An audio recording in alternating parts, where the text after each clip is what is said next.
Welcome to the Power of Design podcast. My name is Jack Ossa. I'm an architect, born and raised in Colombia, South America. Years ago, I migrated to the United States to follow my dreams, and today I'm the founder and principal of Ossa Studio, a multidisciplinary architectural design firm in Charlotte, North Carolina. In this podcast, we talk about design, business, creativity, and the inspiration we need to create an exciting and powerful built environment.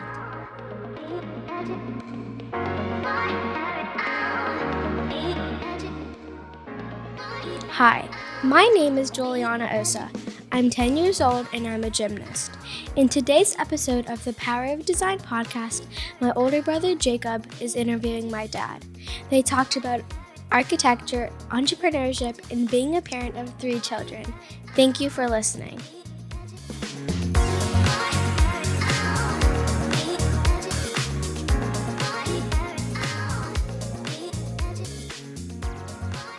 Welcome to the Power of Design podcast, Father's Day edition. Our guest is none other than my dad, founder and principal of Ossa Studio.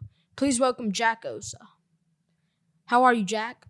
I'm great, Jacob. Thank you so much for hosting the podcast today. No problem.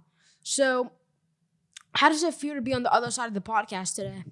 It feels really good. Since I started podcasting, I've been invited to be a guest on others' podcasts, and I really like that. But today is even more special because it's you, my oldest son, on the other side of the mic interviewing me. Yeah, basically. So, let's start. Why the power of design? The power of design, it's an idea that I always had in my mind. I've been practicing architecture. When I see how design impacts people's life, we all experience design one way or another through architecture or objects, things that have been designed before when we're using digital devices, computers, web design, all those things. I think design has a great power to make our lives better. Yeah, that really makes sense. Like, you see design in every single thing. That's right. Yeah. So, why is design so important then? Because somebody needs to design things. So, I feel there is a lot of responsibility to think about designing something, thinking about who's going to use that thing, how are they going to use it, and making sure that they have a good experience that is functional, but also is beautiful, and they can even have fun doing it. Yeah, I can see why design is important from that. But what do you think we would do without design? Oh, I think we'll be very boring. Mhm. Without design, I think things will be very flat and just not fun. Yeah, that's true. Like, nothing would have anything. Yeah. Yeah. So, people know you as more of a architect or businessman, but on a more personal note, what kind of dad are you? That's a good question. I'll tell you what I think, but then I want you to tell me what you think. I think I'm a cool dad. I try to teach you guys the best things that I can based on my experience. I try to have fun with you guys. You with your sister and your brother. You all have very different activities and interests, and I try to make sure that I do a little bit of each of those things with you guys. What do you think? What kind of dad am I? I think you're like a great dad, a fun dad, and you really try to be great. What was one thing you think that we have done together that you really enjoy? Mountain biking together. Yeah, that's super fun Yeah. when we go up to the mountains, and especially when we're doing downhill. Yeah, downhill is. That's really cool. Mhm. I'm always very impressed by your skills. You're a really good mountain biker. Thank you. So, that was the good part, but what is the hardest part of being a dad of 2 boys and girls? I think the hard part is time because I'm a business owner. I have a lot of things to do. Then I have a lot of things to do at home, and sometimes I feel that I'm not giving you guys the time that you guys deserve to spend with me. So sometimes I struggle feeling guilty or bad, because I wish I spent more time with you guys. Well, I think you shouldn't, because I think you make enough time for all of us. Okay, that's good to know. Thank you for saying that. Yeah. So back to architecture now. What made you know that you wanted to quit Gensler and pursue entrepreneurship? Oh man. So, as you know, I'm originally from Colombia, and since I came to United States, I always had that dream of having my own business. But as I started working for firms and growing and advancing my career, I felt very comfortable working for other firms, making decent money. You guys had good living. So I didn't really see a reason to start my own business. However, I got to the point where when I was at Gensler, where I felt that I was getting older. I saw other people and other friends taking more risk and having their own business. And I thought about, well, if I'm going to do this, I need to do it now, because otherwise I will never do it. So, I talked to your mom, I talked to some friends, and I decided to take the leap, quit Gensler and buy a computer and started calling people 5 years ago. Yeah, I feel like in that situation, that's what you want to do instead of just doing the same thing. That's right. Yeah. Do you remember when that happened, or you don't? You don't? I sort of do. Yeah. Not all the way, but I remember some of it. Yeah, because I took you to the office at Gensler a couple of times. Yeah. I remember that. Yeah. So, did you ever want to pursue anything other than architecture or just architecture? Interesting enough, my first choice when I graduated from high school was to study engineering. So I did about one semester of engineering in Colombia, and man, that was not good. I didn't like it. It was like a lot of math. It was, I don't know, it just didn't fit how I thought, and it was hard because my parents were paying for that, and I felt very irresponsible to tell them, hey, thank you for paying for this, but I don't want to do that. But you know your grandma and your grandpa, they're really nice. I just sat down with them, told them the truth.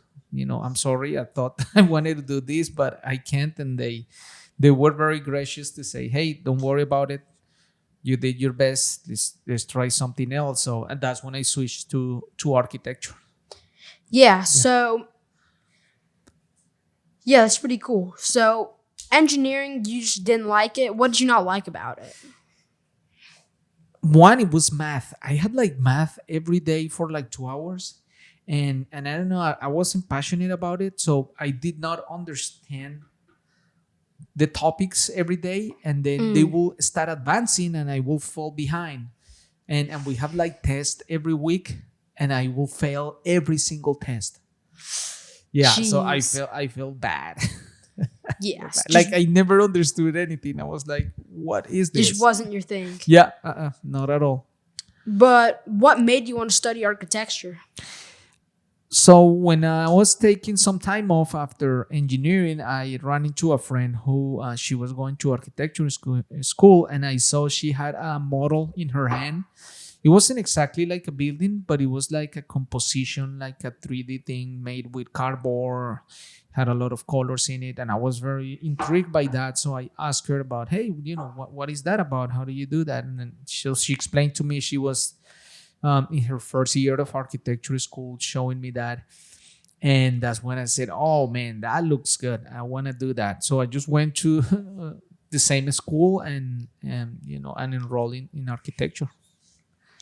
Wow. So did you like architecture at first, or did it take time to get it used to? It takes time because every time I will learn more, like my vision of architecture will change. At the beginning, I didn't take it very seriously, but then you start kind of understanding, how buildings are organized and what it takes to create buildings. You need a structure, it needs to be strong.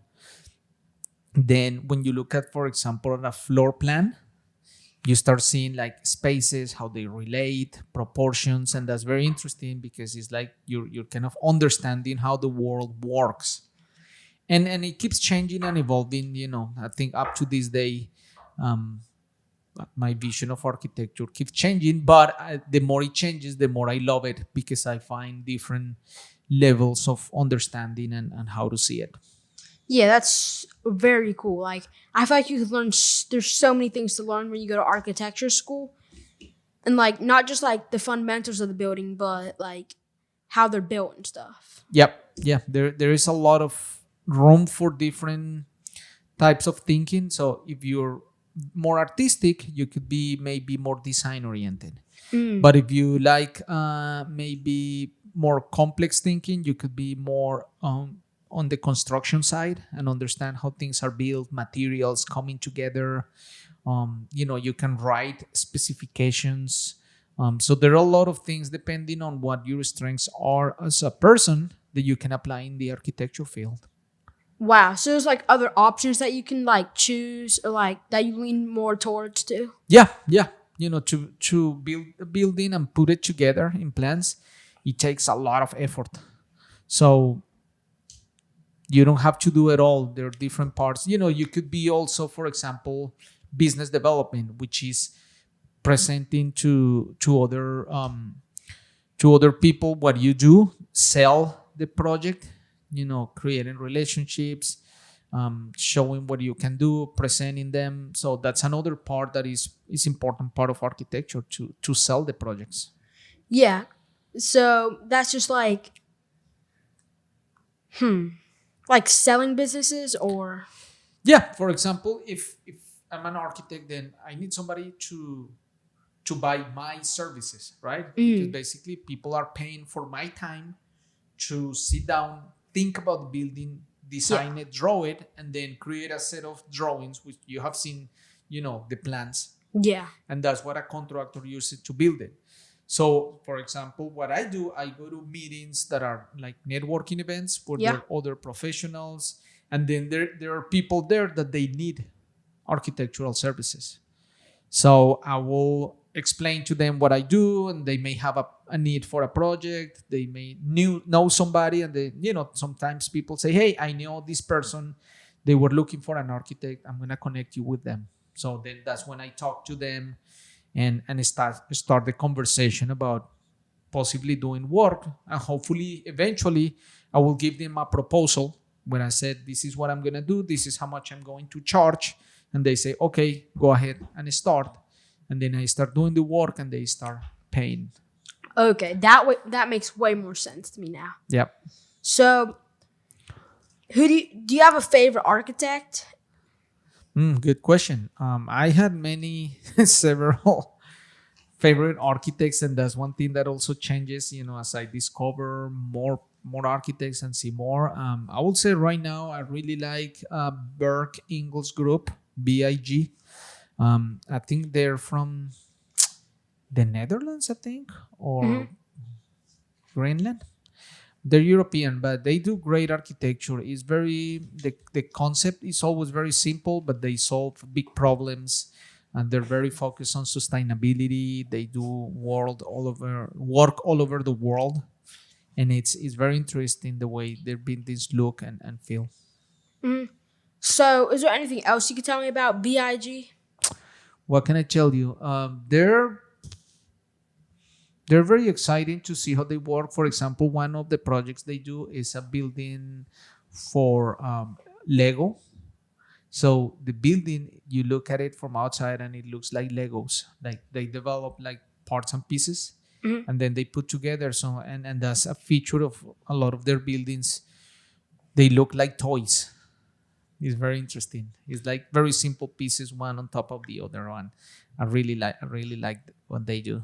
Wow, those sound awesome. You have to show me a picture of that. Oh yeah, I'll show you. So, are they more like modern or? Yeah, very modern. Yeah, Okay. very modern. Very modern. And now let me ask you, what's a building that you like, Um, or a city? We have been to some places. Is there a place or building that you remember that you say, man, I really like that? I don't remember the name of it, but it's the one that you designed. Oh, the one, the office building, Cunningham Recreation. Yeah, when you took me there. Yeah, yeah. What do you like about that? I just liked how it looks. It looks so like clean. The colors go together. Yep.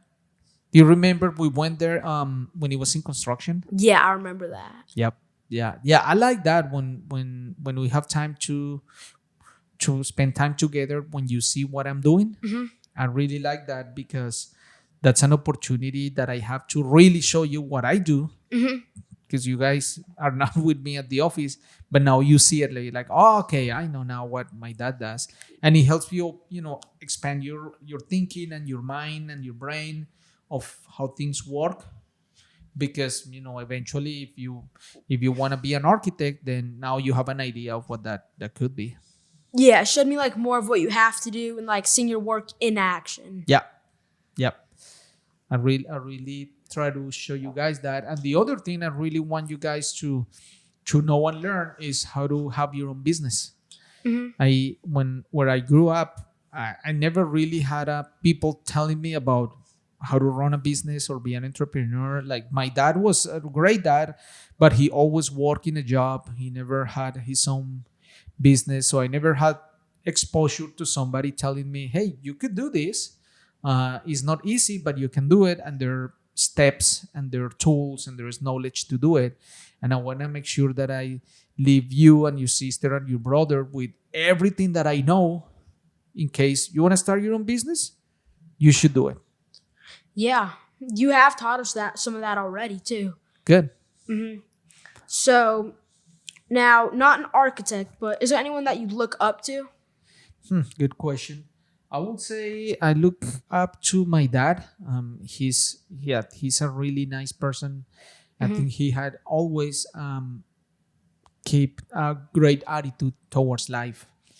You remember he had cancer a couple of times in the past, maybe 10 years. Yeah. And he was always very happy and positive. And when you talk to him, he's always has the best attitude. And I think that's very important and valuable. Yeah, it's very inspiring. Like, he's always happy no matter what. Strong, pushes through. Yeah. It's pretty awesome. Yep.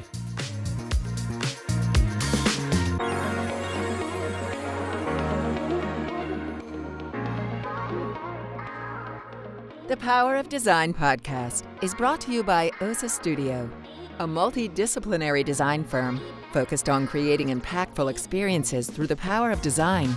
We partner with our clients to create buildings, interior spaces, brands, and strategies that help you deliver a successful project. As a minority-owned firm, we are committed to building a diverse platform of curious and driven design professionals so we can together pursue our full potential.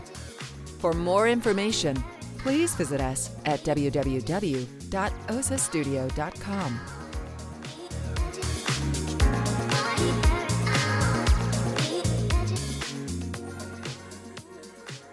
So, now, about the podcast, why did you want to start a podcast? Oh, good question. So I've been listening to podcasts for many years. And when I started business, I wanted to create something more for like marketing purposes, so people will know more about the business, about what we do at Ossa Studio. But I was kind of nervous or scared of starting a podcast, mainly because I have a strong accent, and I thought that maybe people would not understand it or something. But even because of that, I was so scared. I was like, man, I have to do it. I need to do this.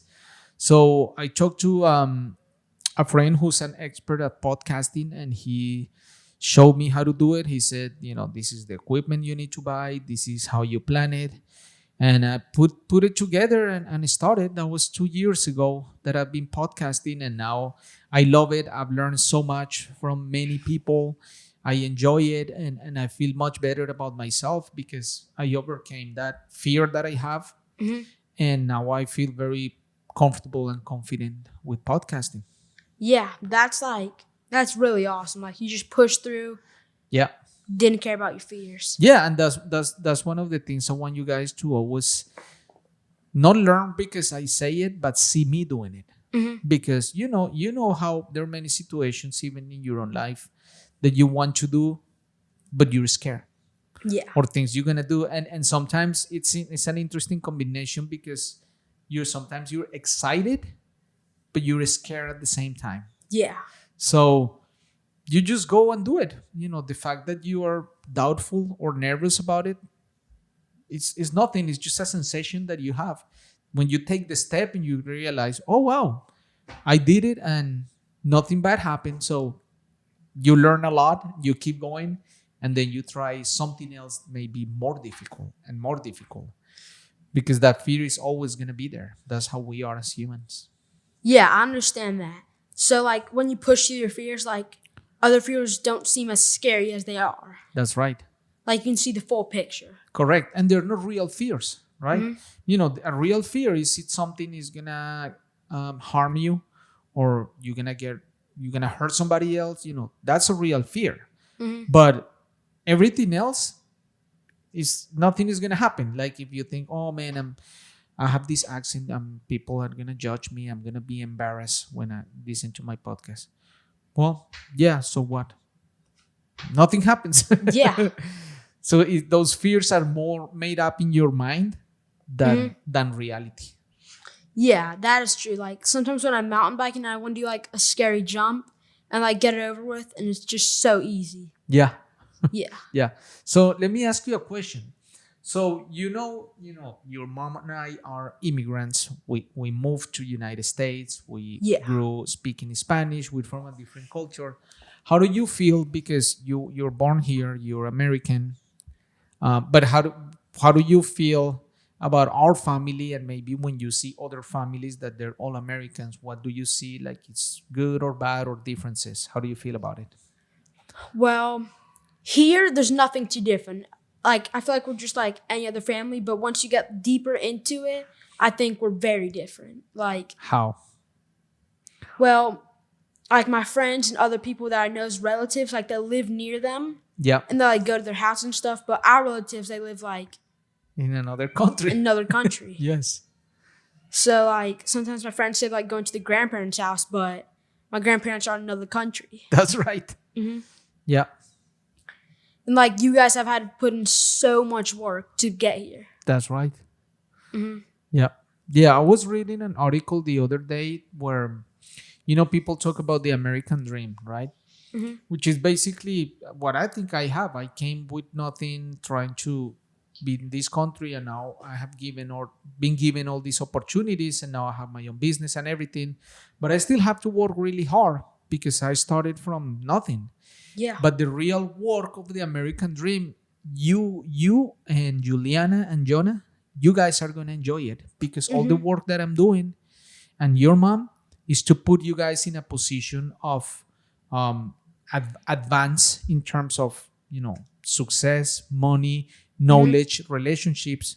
So I know you guys are gonna be extremely successful. Yeah. You guys are gonna do a lot of great things for the world. You guys are gonna be great people. You're gonna have great family. You're gonna have a lot of money. You're gonna be very successful, and we feel very happy that we advance the generation, because then it's gonna be your turn to do that for your kids. Yeah. It's gonna be like that in the future. That's right. Yeah. So if you could give advice to your 13-year-old self, what would it be? Good question. 13. Are you asking that because you're 13? Basically, yeah. Yeah. Well, I will say, one, enjoy being 13. Growing up, the more you grow up, I will say the more you miss being younger. So, have a lot of fun with your friends, do a lot of different things and activities, explore the world, talk to a lot of people, learn a lot from a lot of people, and also start looking at paying attention to things that are very important as a foundation, as a person. For example, learn how to manage your time very well. Be very organized with your time. Learn how to manage money, how to save, how to invest. Learn how to grow a business. There is nothing that can stop you from learning business fundamentals. I can teach you more things. You can read a book about how to start a business, learning about marketing, learning about strategies, things that they not necessarily teach you at school, but you can learn on your own. So when you start growing and you're maybe 18, 19, and you're gonna become more serious with your life, now you have all this knowledge to take really good decisions so you can quickly achieve your goals. Yeah, all of that makes sense. Like, it makes sense to start earlier instead of like starting later. Yep. So this is my last question, and one that I really want to know. What do you want your legacy to be? My legacy, I want it to be that I did my best for my family, that I made my parents proud, that I created I created a business that helped a lot of people, and hopefully the business will continue to grow after I'm not here. And that I just made people happy, the people that are around me. Yeah, well, I think it's going to end like that. Thank you. Well, this podcast was great, and thank you for listening to the Power of Design podcast. If you enjoyed this episode, we'd love for you to subscribe, rate, and give a review on Apple Podcasts. You can also find this online at powerdesignpodcast.com. Until next time. Thank you, Jacob. This Thank was you. a pleasure. I love you, and I hope we do another podcast soon. Love you too. Thank you.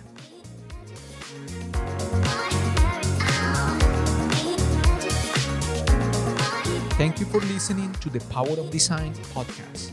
Please remember to subscribe, rate, and review if you like this content.